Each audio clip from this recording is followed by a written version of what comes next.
다니엘서 8장. 벨사차르 임금의 통치 제3년, 나 다니엘은 처음 본 것에 이어서 또 다른 환시를 보게 되었다. 나는 환시 속에서 앞을 보고 있었다. 그렇게 보고 있는데 내가 엘람 지방의 수사성에 있는 것이었다. 나는 울라이 강가에 있었다. 내가 눈을 들어보니 뿔이 2개 달린 순양 한 마리가 강 옆에 서 있었다. 그 2뿔이 다 길었는데 하나가 다른 것보다 더 길었다. 더 긴 뿔이 나중에 올라온 것이었다. 내가 보니 그 순양이 서쪽으로, 북쪽으로, 또 남쪽으로 들이받는데 어떤 짐승도 그 순양을 당해내지 못하고 그 손에서 아무것도 빼내지 못하였다. 그 순양은 제멋대로 행동하며 더욱 강력해졌다. 나는 곰곰이 생각하고 있었다. 그때의 순념소 한 마리가 서쪽에서 오는데 발이 땅에 닿지 않을 만큼 재빠르게 온 세상을 가로지르며 오는 것이었다. 그 순념소의 2 눈 사이에는 당당한 뿔 하나가 있었다. 그 순념소는 강가에 서 있는 것을 내가 보았던 그 2 뿔 달린 순양에게 다가가서 맹렬한 기세로 달려들었다. 내가 보니 그 순념소가 순양 곁으로 가서는 분노를 터뜨리며 순양을 쳐서 2 뿔을 부수어 버렸다. 순양은 순념소를 당해낼 힘이 없었다. 또 순념소가 순양을 땅에 내동댕이 치고 짓밟아도 그 손에서 순양을 빼낼 자가 하나도 없었다. 그리하여 그 순념소는 매우 강력해졌다. 그러나 한창 힘이 셀 때에 그 큰 뿔이 부서지고 그 자리에 당당한 뿔 4개가 사방 하늘로 올라갔다. 그 뿔들 가운데 하나에서 작은 뿔 하나가 나와 남쪽으로, 동쪽으로, 그리고 영화로운 땅 쪽으로 몹시 커져갔다. 그것은 하늘의 군대에 미칠 만큼 커지더니 그 군대와 별들 가운데에서 일부를 땅에 떨어뜨려 짓밟았다.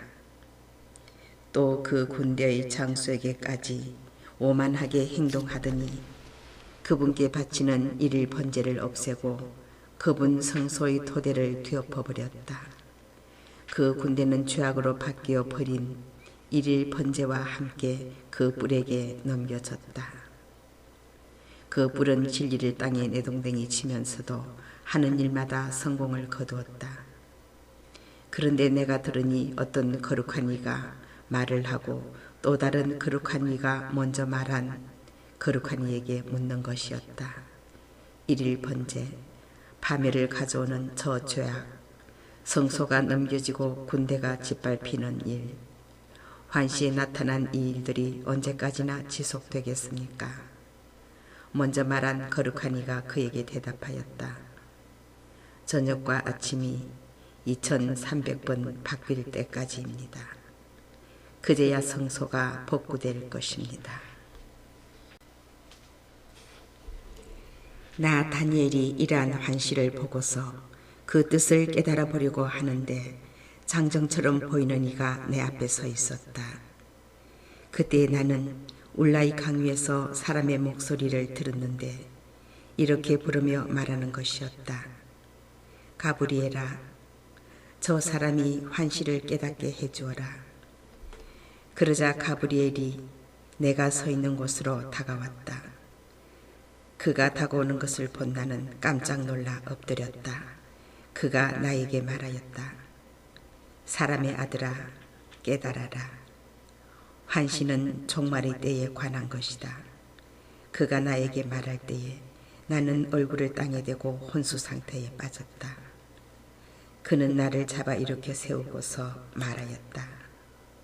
자, 진노의 심판 끝에 무엇이 일어날지 너에게 알려주겠다. 이는 정해진 종말의 때에 관한 것이다. 뿔이 2개 달린 순양을 내가 보았는데 그것들은 메디아와 페르시아의 임금들이다. 순념소는 그리스 임금이고 2 눈 사이에 있던 큰 뿔은 그 첫 임금이다. 그 뿔이 부서지고 그 자리에 생긴 내 뿔은 한 왕국에서 생겨날 내 나라인데 그것들이 그 왕국의 힘은 이어받지 못할 것이다.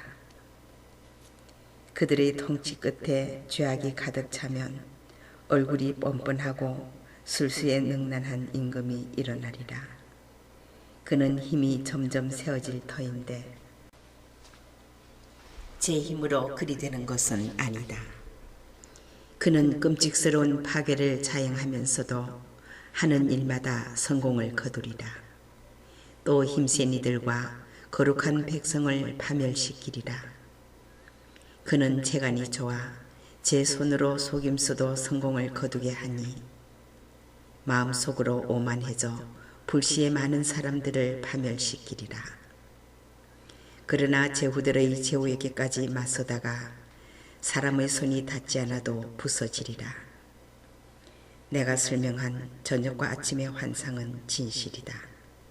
그러나 아직 멀었으니 너는 이 환시를 봉인해 두어라. 나 다니엘은 기운이 빠져서 여러 날 동안 아팠다. 그런 다음에 일어나 임금의 일을 거들었지만 그 환상 때문에 당황하였을 뿐만 아니라 그 뜻도 깨닫지 못하였다. 다니엘서 9장. 메디아족 출신으로 칼데아 나라 임금이 된 그세르크세스의 아들 다리우스 제1년이었다.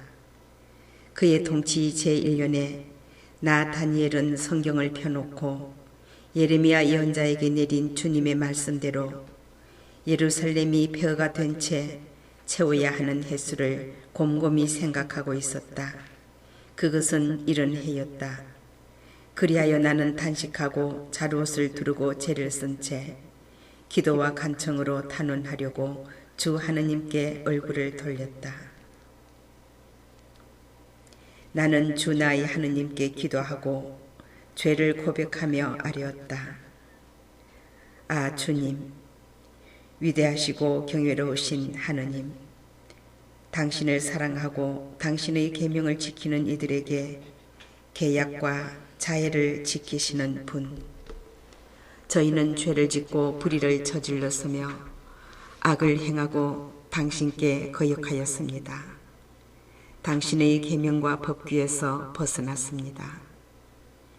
저희는 저희의 임금들과 고관들과 조상들과 나라의 모든 백성들에게 당신의 이름으로 말하는 당신의 종 예언자들에게 귀를 기울이지 않았습니다.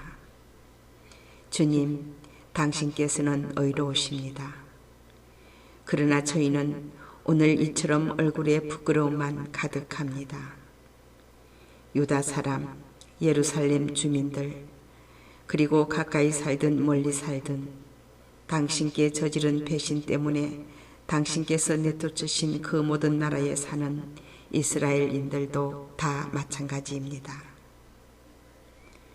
주님, 저희의 임금들과 고관들과 조상들을 비롯하여 저희는 모두 얼굴에 부끄러움만 가득합니다. 저희가 당신께 죄를 지었기 때문입니다.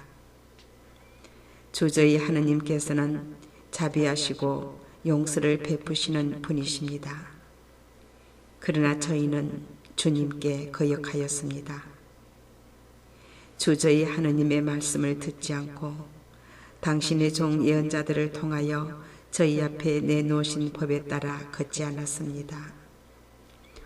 온 이스라엘은 당신의 말씀을 듣지 않고 당신의 율법을 어기고 그것에서 벗어났습니다. 그리하여 하느님의 종 모세의 율법에 쓰인 저주와 맹세가 저희에게 쏟아졌습니다. 저희가 주님께 죄를 지었기 때문입니다. 그리하여 주님께서는 저희에게 큰 불행을 내리시어 저희와 저희를 다스린 통치자들을 두고 하신 말씀을 이루셨습니다. 예루살렘에 일어난 것과 같이 그렇게 큰 불행은 온 천하 어디에서도 일어난 적이 없습니다. 모세의 율법에 쓰인 대로 이 모든 불행이 저희에게 닥쳤습니다. 그러나 저희는 저희의 죄악에서 돌아서지도 않고 당신의 성실하심을 깨닫지도 못하였습니다. 그러면서 주 저희 하느님께 호의를 간청하지 않았습니다.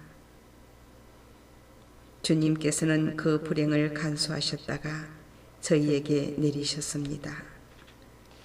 정녕 주 저희 하느님께서는 하시는 일마다 의로우십니다. 그런데 저희는 주님의 말씀을 듣지 않았습니다. 이제 주 저희 하느님, 당신께서는 강한 손으로 당신의 백성을 이집트 땅에서 이끌어내시어 오늘날까지도 명성을 떨치셨습니다. 그러나 저희는 죄를 짓고 악을 저질렀습니다. 주님, 당신의 그 모든 의로운 업적을 보시어 당신의 도성 예루살렘에서 당신의 거룩한 산에서 당신의 분노와 진노를 거두어 주십시오.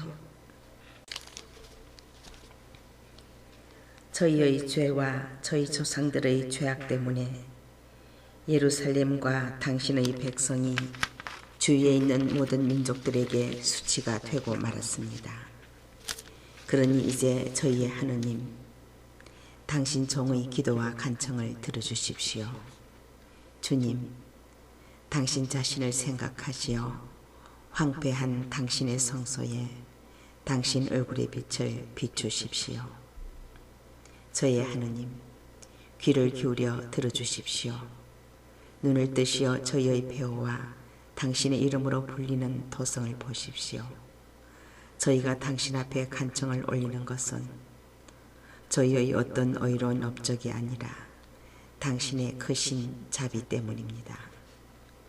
주님, 들어주십시오. 주님, 용서해 주십시오. 주님, 귀역을 들으시고 행동해 주십시오. 지체하지 마십시오. 저의 하느님, 당신 자신을 생각하시어 그리하여 주십시오. 당신의 도성과 당신의 백성이 당신의 이름으로 불리기 때문입니다. 내가 이렇게 말하면서 기도하고 나의 죄와 내 백성 이스라엘의 죄를 고백하며 내 하느님의 거룩한 산을 위하여 주 나의 하느님 앞에 간청을 올리고 있었다. 내가 이렇게 기도하며 아뢰고 있는데 지난번 환시에서 본 가브리엘이라는 이가 저녁 예물을 바칠 때에 빨리 날아서 나에게 다가왔다. 그렇게 와서 나에게 말하였다. 다니엘아, 내가 너를 깨닫게 해주려고 이렇게 나왔다. 내가 간청하기 시작할 때에 이미 말씀이 내렸는데 그것을 일러주려고 내가 왔다. 내가 총애를 받는 사람이기 때문이다. 그러니 이 말씀에 주의를 기울여서 환상의 뜻을 깨닫도록 하여라. 너희 백성과 너희 거룩한 토성에 정해진 이런 주간이 지나야 악행이 그치고 죄가 끝나며 속죄가 이루어지리라. 또한 영원한 정의가 펼쳐지고 환시와 예언이 확증되며 가장 거룩한 곳에 기름이 부어지리라. 그러니 너는 이것을 알고 이해해야 한다. 예루살렘을 복구하고 재건하라는 말씀이 내린 때부터 기름 부음 받은 영도자가 나올 때까지 7주간이 흐르리라. 또 62주간이 흐르는 동안 예루살렘이 복구되고 재건되어 광장과 외호까지 갖추겠지만 그 기간은 어려운 때가 되리라. 이렇게 62주간이 흐른 다음 기름 부음 받은 이가 잘려나가 그에게 아무것도 남지 않으리라. 그리고 도성과 성소는 앞으로 일어날 군주의 군대가 허물어 버리리라. 그 종말은 홍수처럼 들이닥치리라. 전쟁이 끝날 때까지 황폐하게 남도록 결정되었다. 그 군주는 한 주간 동안 많은 이와 강력한 동맹을 맺고 반주간 동안은 희생제물과 곡식제물을 바치지 못하게 하리라. 성전 날개에는 황피를 부르는 혐오스러운 것이 세워져 황폐하게 만드는 그자에게 이미 결정된 멸망이 쏟아질 때까지 서 있으리라.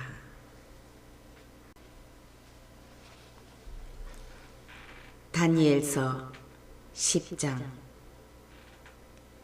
페르시아 임금 기르서 제3년에 벨트사차르라는 이름으로 불리는 다니엘에게 말씀이 계시되었다. 그 말씀은 진실이며 큰 싸움에 관한 것이었다. 그는 그 말씀을 깨달았다. 환상 중에 깨달음을 얻은 것이다.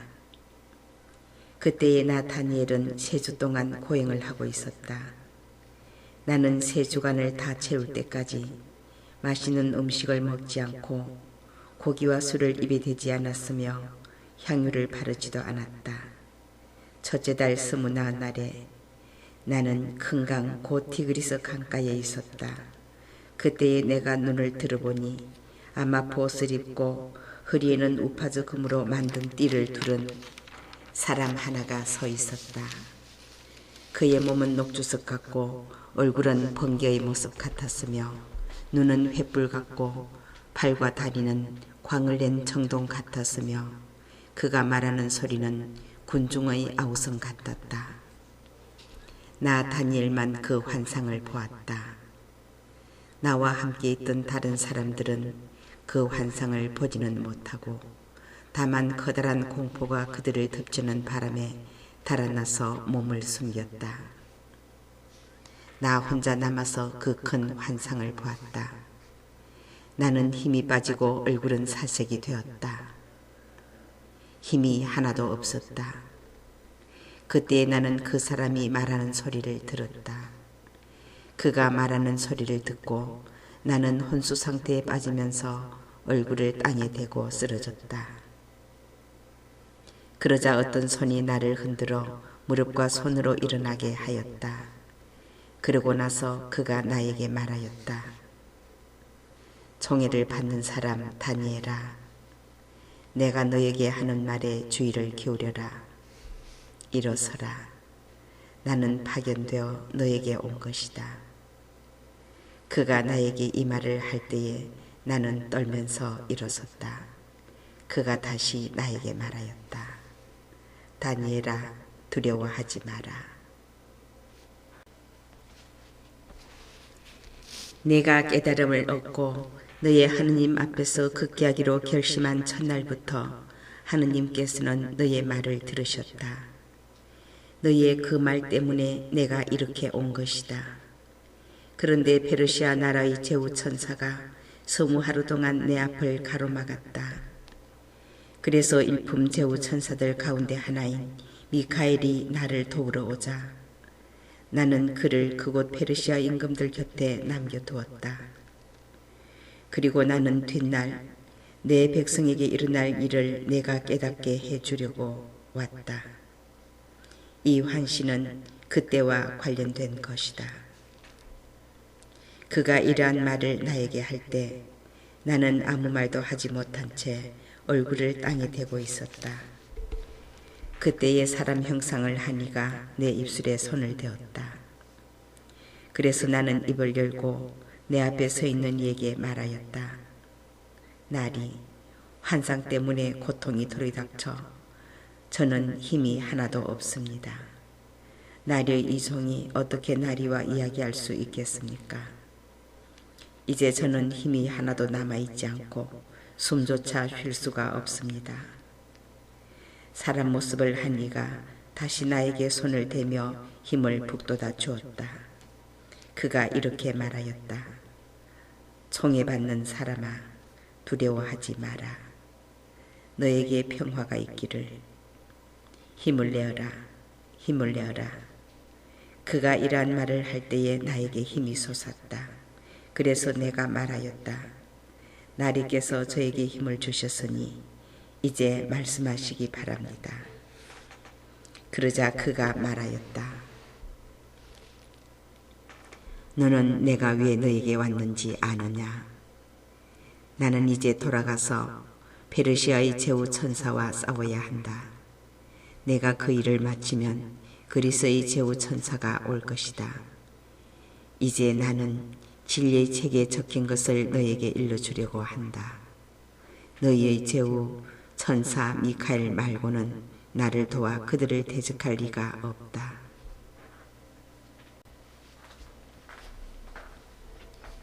다니엘서 11장.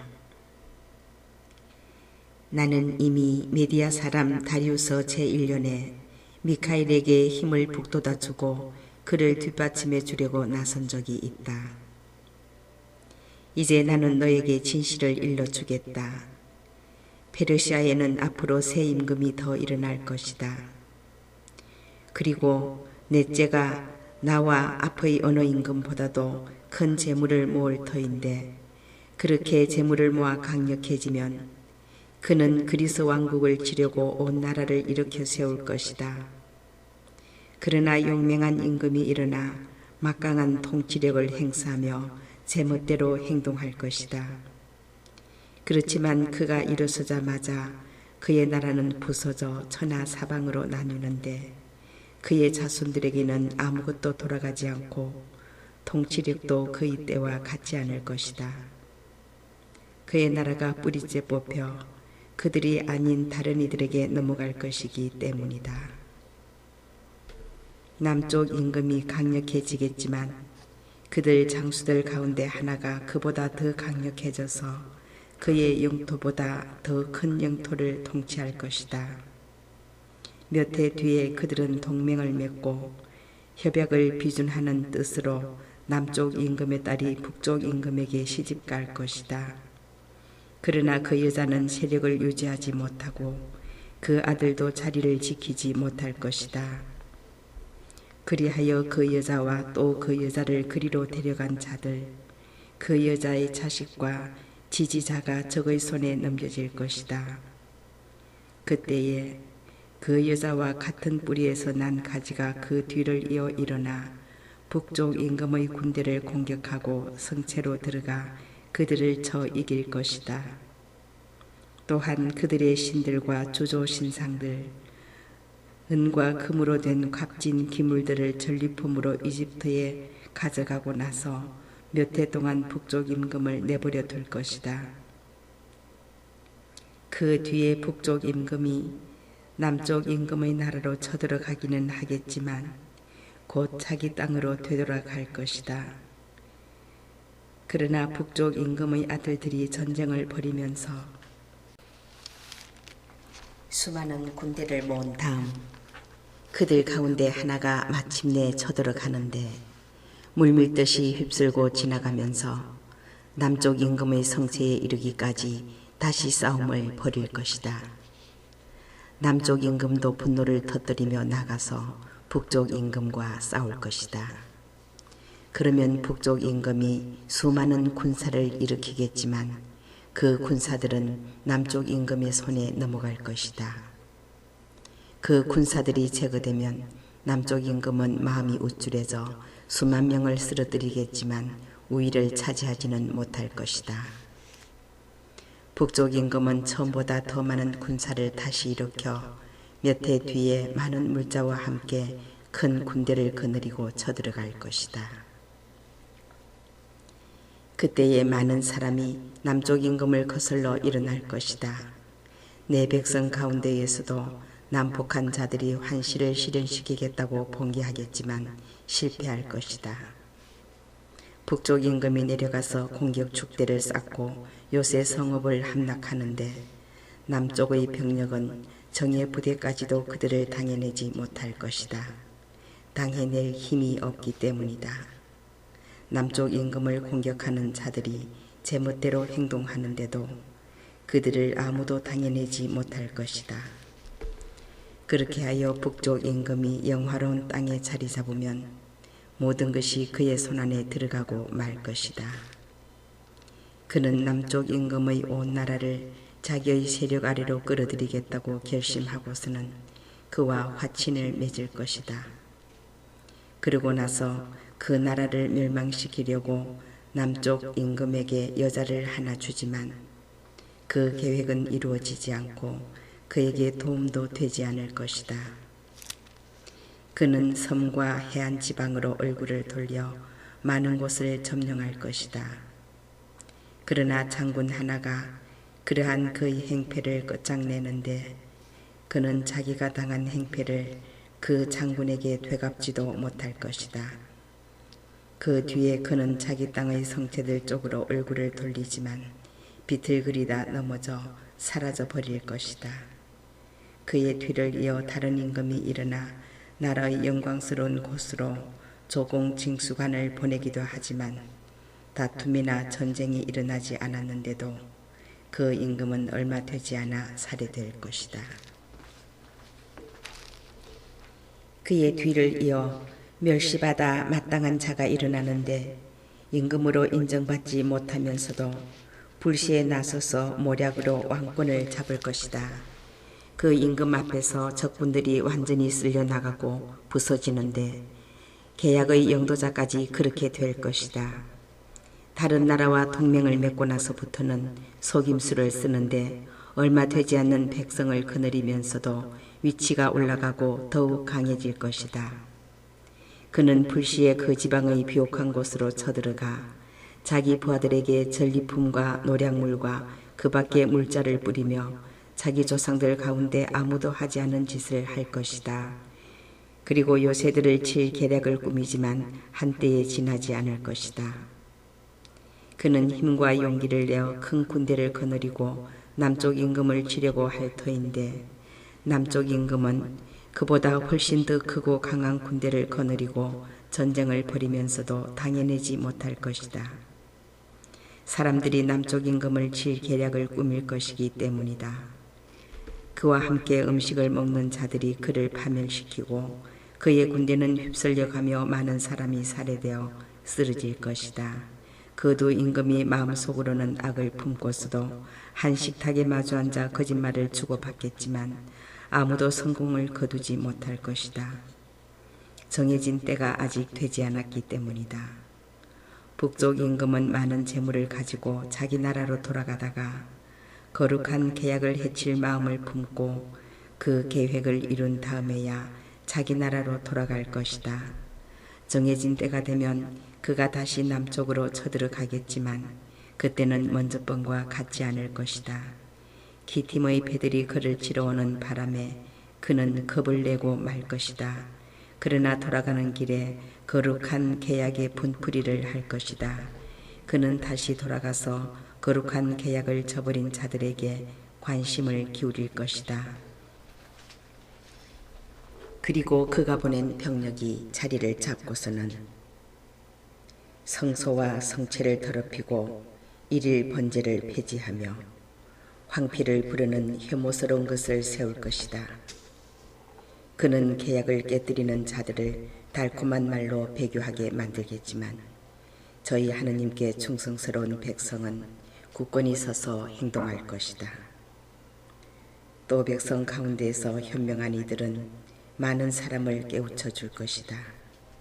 그러나 얼마 동안 그들은 칼과 화염에 쓰러지고 유배와 약탈을 당할 것이다. 그들은 쓰러질 때에 도움을 조금밖에 받지 못하고 많은 사람이 그들과 합류하겠지만 거짓으로 그렇게 할 것이다.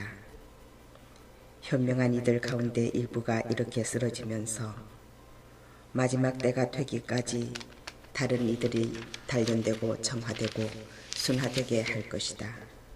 아직 정해진 때가 되지 않았기 때문이다. 임금은 제멋대로 행동하고 교만스레 자신을 드러높이며 자기가 모든 신보다 위대하다고 여길 뿐더러 신들의 하느님을 두고 끔찍한 말까지 해댈 것이다.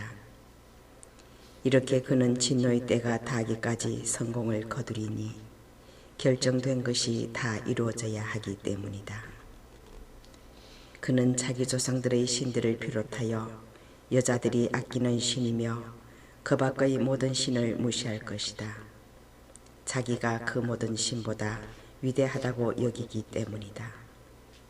그리고 그들 대신에 성체의 신을, 제 조상들은 알지도 못하던 신을, 금과 은과 보석과 그 밖의 보물들을 바쳐가며 공경할 것이다. 그는 그 낯선 신을 모시고 가장 견고한 요새들을 공격할 것이다. 그리고 그 신을 인정하는 자들에게 영광을 더해주고 많은 사람을 다스리게 하며 보수로 토지도 나누어 줄 것이다. 마지막 때에 남쪽 임금이 그를 공격할 것이다. 그러면 북쪽 임금은 병거와 기병과 수많은 배를 거느리고 그에게 돌진해 갈 것이다. 여러 나라를 쳐들어가며 물밀듯이 휩쓸고 지나갈 것이다. 북쪽 임금은 영화로운 땅으로도 쳐들어가 수만 명을 쓰러뜨리지만 에돔과 모압과 대부분의 암몬인들, 바로 그들은 그의 손을 피할 것이다. 그가 이렇게 여러 나라의 손을 뻗으면 이집트 땅도 난을 피하지 못할 것이다. 그리하여 그는 이집트의 금과 은을 비롯한 보화 그리고 다른 모든 보물의 주인이 되고 리비아인들과 에티오피아인들도 그의 발 아래 놓일 것이다. 그러다가 동쪽과 북쪽에서 들려오는 소문들이 그를 놀라게 할 터인데 그는 크게 화를 내며 나가서 많은 이를 죽이고 멸망시킬 것이다. 그는 바다와 영화롭고 거룩한 산 사이에 임금이 머물 천막들을 칠 것이다. 그러나 거기에서 최후를 맞이하게 되는데 그를 도와주는 자가 아무도 없을 것이다. 다니엘서 12장. 그때에 내 백성의 보호자 미카엘 대제후 천사가 나서리라. 또한 나라가 생긴 이래 일찍이 없었던 재앙의 때가 오리라. 그때에 내 백성은 책에 쓰인 이들은 모두 구원을 받으리라. 또 땅 먼지 속에 잠든 사람들 가운데에서 많은 이가 깨어나 어떤 이들은 영원한 생명을 얻고 어떤 이들은 수치를 영원한 치욕을 받으리라. 그러나 현명한 이들은 창공의 광채처럼 많은 사람을 정의로 이끈 이들은 별처럼 영원 무궁히 빛나리라. 다니엘아, 너는 마지막 때까지 이 말씀을 비밀에 붙이고 이 책을 봉인해 두어라. 많은 이가 이리저리 돌아다니며 더 많은 깨달음을 얻을 것이다. 그때에 나 다니엘이 바라보니 다른 두 사람이 서 있는데 한 사람은 이쪽 강가에 다른 한 사람은 저쪽 강가에 있었다. 그 가운데 한 사람이 아마포 옷을 입고 강물 위쪽에 있는 분에게 물었다. 이 놀라운 일들은 언제 끝이 납니까? 아마포 옷을 입고 강물 위쪽에 있는 사람이 오른손과 왼손을 하늘로 쳐들고서는 영원히 살아계신 분을 두고 이렇게 맹세하는 것을 나는 들었다. 1년과 2년과 반년이 지나야 합니다. 거룩한 백성의 세력이 산산이 부서져야 이 모든 일이 끝날 것입니다. 나는 이 말을 듣고 그 뜻을 깨닫지 못하여 날이 이 일들은 어떤 결과를 가져오겠습니까? 하고 물었다. 그가 대답하였다. 가거라, 다니엘아. 이 말씀은 마지막 때까지 비밀에 붙여지고 봉인되어 있어야 한다.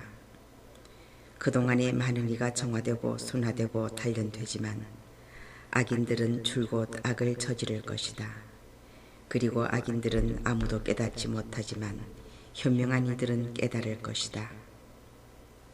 일일 번제가 폐지되고 황폐를 부르는 혐오스러운 것이 세워질 때부터 1290일이 흐를 것이다.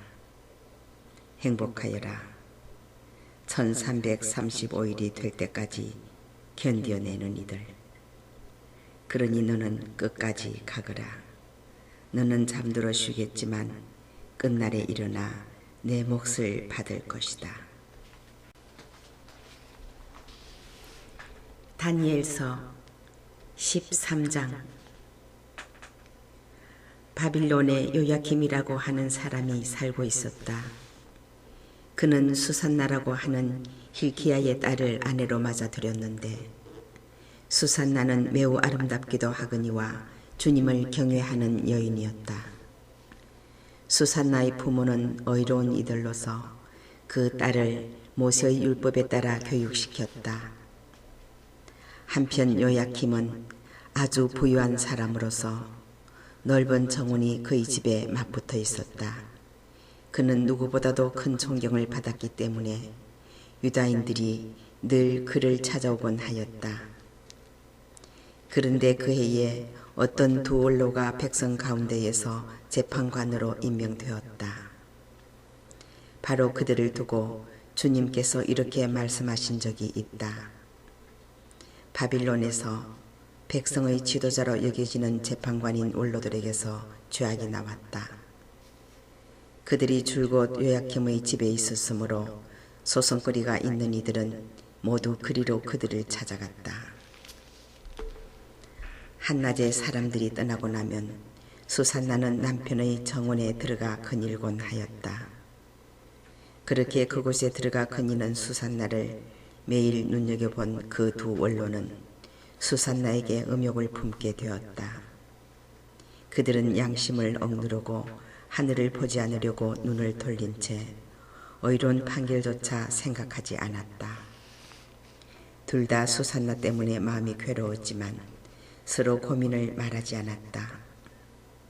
수산나와 정을 통하고 싶다는 자기들의 음욕을 밝히기가 부끄러웠던 것이다. 그러면서도 그 여인을 보려고 매일 부지런히 기회를 엿보았다. 어느 날 그들은 점심때가 되었으니 집으로 가세 하고 서로 말하고서는 그곳을 나와 헤어졌다. 그러나 그들은 되돌아오다가 마주치게 되었다. 그리고 서로 까닭을 캐묻다가 마침내 자기들의 음욕을 실토하게 되었다. 그리하여 그들은 혼자 있는 수산나를 만날 수 있는 시간을 함께 찾아보기로 약속하였다. 그들이 알맞은 날을 엿보고 있을 때 수산나가 여느 때와 마찬가지로 하녀 둘만 데리고 정원으로 들어갔다. 그리고 날이 무더웠으므로 그곳에서 목욕을 하려고 하였다. 거기에는 숨어서 수산나를 엿보는 그 두 원로 말고는 아무도 없었다. 수산나는 하녀들에게 내가 목욕을 하게 올리브 기름과 물분을 가져오고 정원 문들을 닫아 그르라 하고 말하였다. 하녀들은 수산나가 말한 대로 하였다. 곧 정원 문들을 닫아 걸고서는 분부받은 것들을 가져오려고 영문으로 나갔다. 원로들이 숨어 있었기 때문에 하녀들은 그들을 보지 못하였다. 하녀들이 나가자마자 두 원로는 일어나서 수산나에게 달려가 말하였다. 자, 정원 문들은 잠겼고 우리를 보는 이는 아무도 없어. 우리는 당신을 간절히 원하오. 그러니 우리 뜻을 받아들여 우리와 함께 잡시다. 그러지 않으면 어떤 젊은이가 당신과 함께 있었고 바로 그 때문에 당신이 하녀들을 내보냈다고 증언하겠소. 수산나는 탄식하며 말하였다. 나는 꼼짝 못할 공경에 빠졌소. 그렇게 하면 그것은 나에게 죽음이고 그렇게 하지 않는다 하여도 당신들의 손아귀에서 빠져나갈 수가 없을 것이요. 주님 앞에 죄를 짓느니 차라리 그렇게 하지 않고 당신들의 손아귀에 걸려드는 편이 더 낫소. 그러고 나서 수산나는 크게 소리를 질렀다. 그 두 원로도 수산나를 향하여 소리를 지르더니 그 가운데 하나가 달려가서 정원 문들을 열어 젖혔다.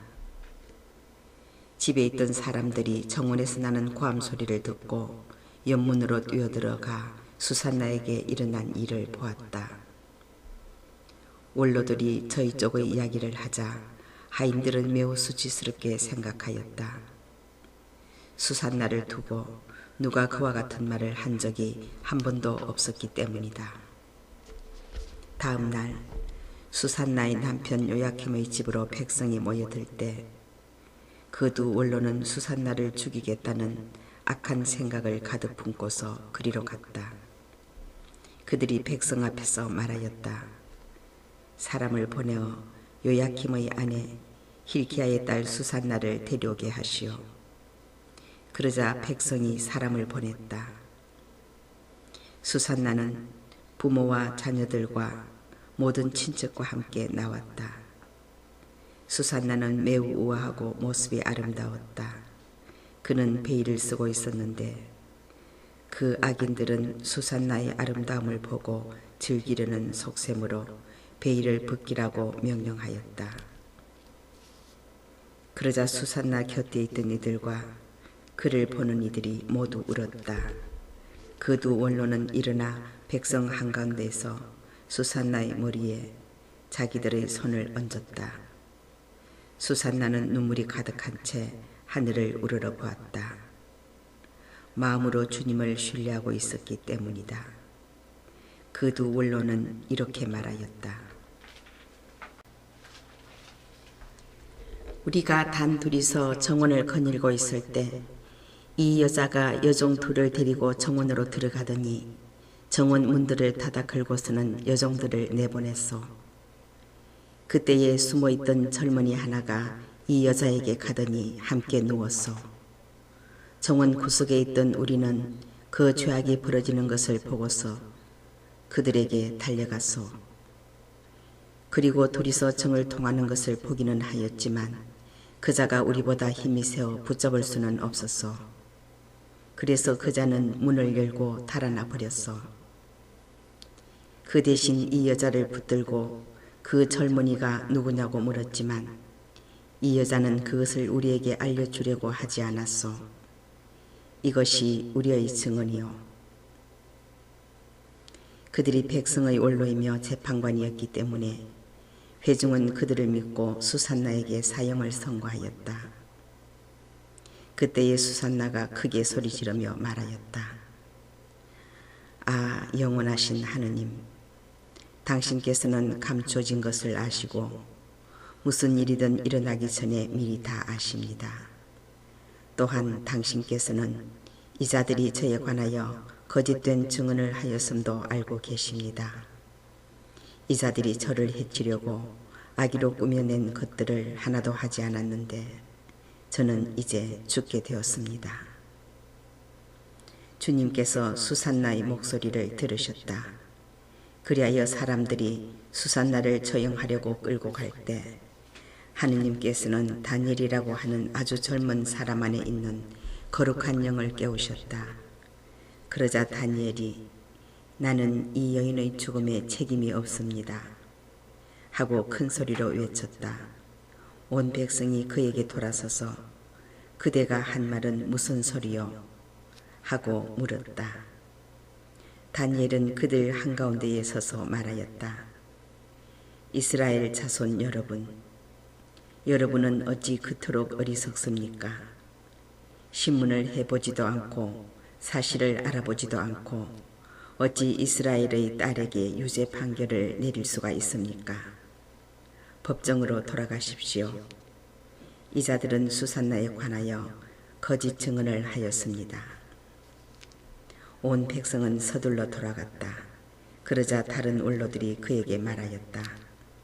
자, 하느님께서 그대에게 원로 지위를 주셨으니 우리 가운데에 앉아서 설명해 보게.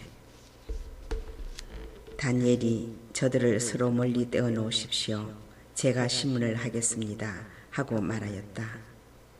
사람들이 그들을 따로 떼어 놓자 다니엘이 그들 가운데 한 사람을 불러 말하였다. 악한 세월 속에 나이만 먹은 당신, 이제 지난날에 저지른 당신의 죄들이 드러났소. 주님께서 죄 없는 이와 의로운 이를 죽여서는 안 된다고 말씀하셨는데도 당신은 죄 없는 이들에게 유죄 판결을 내리고 죄 있는 자들을 놓아주어 불의한 재판을 하였소. 자, 당신이 참으로 이 여인을 보았다면 그 둘이 어느 나무 아래에서 관계하는 것을 보았는지 말해보시오. 그자가 유향나무 아래요 하고 대답하였다. 그러자 다니엘이 말하였다. 진정 당신은 자기 머리를 내놓고 거짓말을 하였소. 하느님의 천사가 이미 하느님에게서 판결을 받아왔소. 그리고 이제 당신을 둘로 베어버릴 것이요. 다니엘은 그 사람을 물러가게 하고 나서 다른 사람을 데려오라고 분부하였다. 그리고 그자에게 말하였다. 유다가 아니라 가나안의 후손인 당신, 아름다움이 당신을 호리고 음욕이 당신 마음을 비뚤어지게 하였소. 당신들은 이스라엘의 딸들을 그런 식으로 다루어 왔소. 그 여자들은 겁에 질려 당신들과 관계한 것이요. 그러나 이 유다의 딸은 당신들의 죄악을 허용하지 않았소. 자, 그러면 관계하는 그들을 어느 나무 아래에서 붙잡았는지 나에게 말해보시오. 그자가 떡갈나무 아래요 하고 대답하였다. 그러자 다니엘이 말하였다. 진정 당신도 자기 머리를 내놓고 거짓말을 하였소. 하느님의 천사가 이미 당신을 둘로 잘라버리려고 칼을 든 채 기다리고 있어. 그렇게 해서 당신들을 파멸시키려는 것이요. 그러자 온 회중이 크게 소리를 지르며 당신께 희망을 두는 이들을 구원하시는 하느님을 찬미하였다. 다니엘이 그 두 원로에게 자기들이 거짓 증언을 하였다는 사실을 저희 입으로 입증하게 하였으므로 온 회중은 그들에게 들고 일어났다. 그리고 그들이 이웃을 해치려고 악의로 꾸며낸 그 방식대로 그들을 처리하였다. 모세의 율법에 따라 그들을 사형에 처한 것이다. 이렇게 하여 그날에 무죄한 이가 피를 흘리지 않게 되었다. 수산나가 수치스러운 일을 하지 않았다는 것이 드러났으므로 hilki야와 그의 아내는 수산나의 남편 요야킴과 모든 친척과 함께 자기들의 딸 수산나를 두고 하느님을 칭송하였다. 그리고 그날 이후로 다니엘은 백성 앞에서 큰 사람이 되었다. 다니엘서 14장. 아스티악에서 임금이 조상들 곁으로 가자 페르시아인 기루스가 그의 나라를 이어받았다. 다니엘은 임금의 벗으로서 임금의 어떤 친구보다도 존경을 받았다. 한편 바빌론인들에게는 벨이라고 하는 우상이 있었는데 사람들은 날마다 고운 밀가루 12아르타바와 양 40마리와 포도주 6메트레테스를 바쳤다. 임금도 그 우상을 숭배하며 날마다 그 앞으로 나아가 경배하였다. 그러나 다니엘은 자기의 하느님만 경배하였다. 그래서 임금이 다니엘에게 너는 어찌하여 벨께 경배하지 않느냐 하고 묻자 다니엘이 대답하였다. 저는 손으로 만든 우상이 아니라 하늘과 땅을 창조하시고 모든 생물을 지배하시는 살아계신 하느님을 숭배합니다. 임금이 다시 너는 벨께서 살아계신 신이 아니라고 생각하느냐? 벨께서 날마다 얼마나 많이 마시고 드시는지 보고 있지 않느냐? 하고 물었다. 다니엘이 웃으면서 말하였다. 임금님, 속지 마십시오. 그것은 속은 진흙이고 겉은 청동으로서 무엇을 먹거나 마신 적이 전혀 없습니다. 그러자 임금이 화를 내며 벨의 사제들을 불러놓고 말하였다. 이 양식을 누가 먹는지 나에게 말하지 않으면 너희는 죽을 것이다. 그러나 너희가 그것을 벨께서 드신다는 것을 밝히면 다니엘이 죽을 것이다. 그가 벨을 모독하였기 때문이다. 다니엘은 임금님의 말씀대로 이루어지기를 바랍니다. 하고 임금에게 말하였다. 벨의 사제들은 70명이나 되었고 그 밖에도 그들의 아내들과 자녀들이 있었다. 임금은 다니엘과 함께 벨의 신전으로 갔다. 그러자 벨의 사제들이 말하였다. 자, 저희는 나갑니다. 임금님. 임금님께서는 음식을 올려놓으시고 포도주를 차려 놓으신 다음 문을 잠그시고 임금님의 옥새로 봉인하십시오. 내일 아침에 와보시고 벨께서 그것들을 모두 드시지 않은 것으로 드러나면 저희가 죽을 것입니다. 아니라면 저희에 관하여 거짓말을 하는 다니엘이 그렇게 될 것입니다. 그러면서 그들은 걱정하지 않았다. 제사상 밑으로 비밀 통로를 만들어 놓고 늘 그 통로로 들어가서 음식을 먹곤 하였던 것이다. 그들이 나간 다음에 임금은 벨에게 음식을 올려놓았다.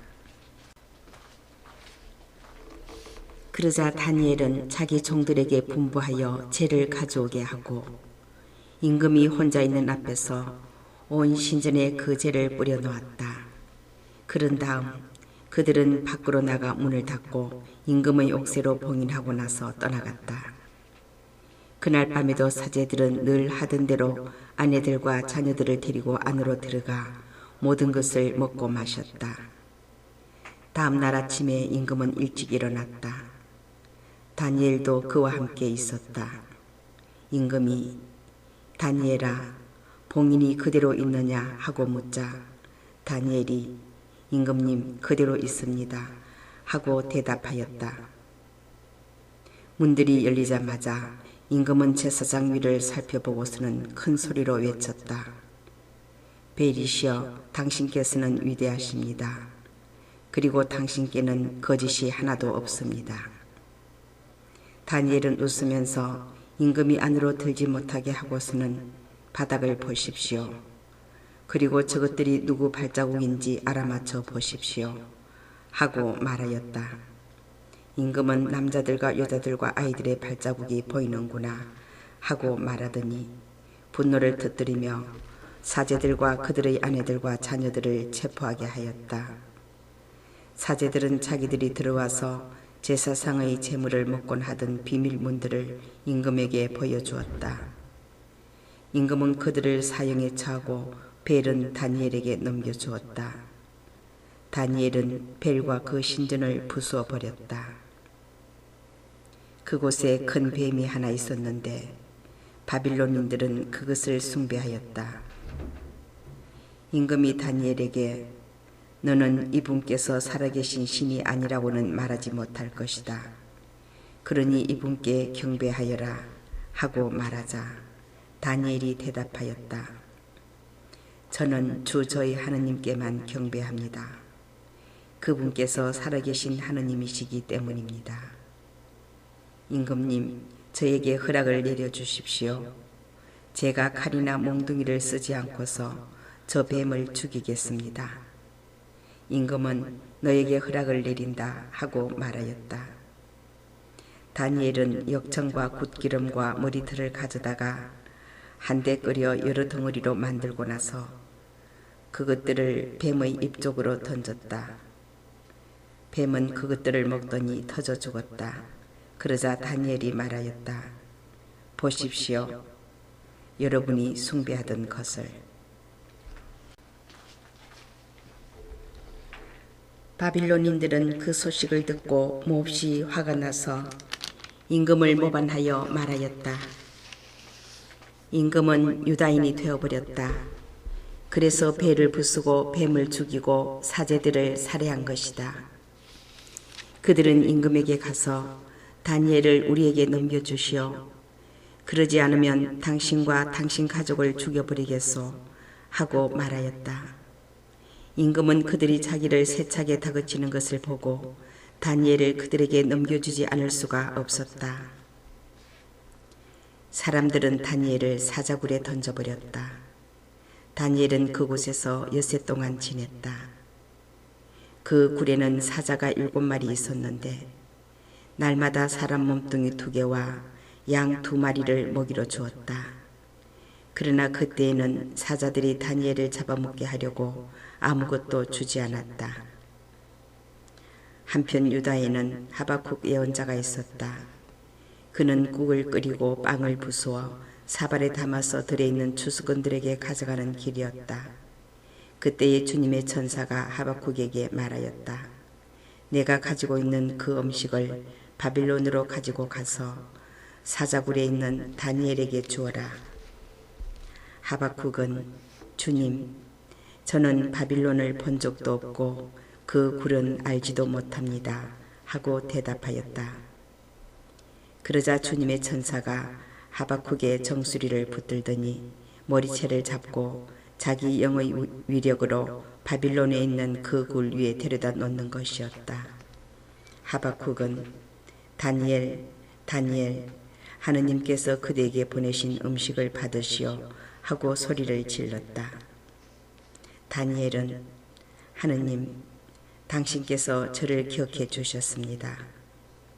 당신을 사랑하는 이들을 저버리지 않으셨습니다. 하고 말하였다. 그러고 나서 다니엘은 일어나 음식을 먹었다. 하느님의 천사는 곧바로 하박국을 그의 고장으로 데려다 놓았다. 이튿날에 임금은 다니엘의 죽음을 애도하려고 그곳으로 갔다. 굴에 다다른 임금이 안을 들여다보니 다니엘이 앉아있는 것이었다. 임금이 큰 소리로 외쳤다. 주 다니엘의 하느님, 당신께서는 위대하십니다. 당신 말고 다른 분은 계시지 않습니다. 그러고 나서 임금은 다니엘을 끌어올리고 그의 파멸을 꾀한 책임자들을 굴 속으로 던지게 하였다. 그들은 임금이 보는 앞에서 곧바로 사자들에게 먹히고 말았다.